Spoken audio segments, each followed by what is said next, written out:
Their arrival in Helmand was eagerly awaited, but now the Merlins are on their way home again.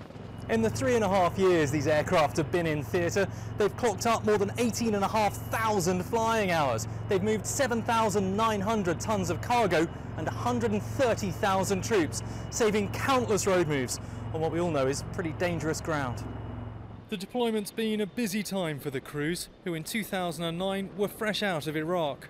Since 2009 the squadrons have been going through, and I think most people have done sort of four or so debts, so over a year probably spent time out here.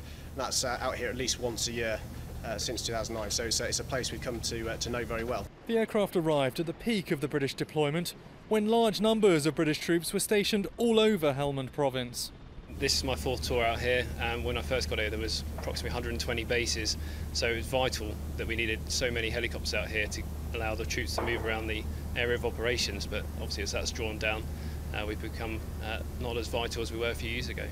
Britain bought extra aircraft from Denmark to make the deployment here possible, but they've struggled to cope at times with the hot conditions so high above sea level. Hot and high is always bad for all helicopters, and the Merlin struggles as many other helicopters do. It's tough conditions, it's nearly 3,000 feet above sea level here, but the temperatures as they are today, over 40 degrees, all helicopters struggle. We're BFBS. A lot of people watching this will currently be in FOBs or patrol bases around Helmand province.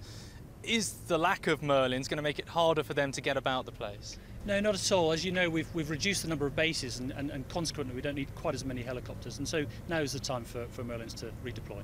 Getting a whole aircraft type out of theatre is a key step towards withdrawing from Helmand.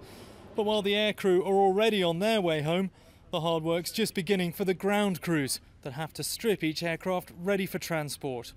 Will Inglis, Forces News, Camp Bastion.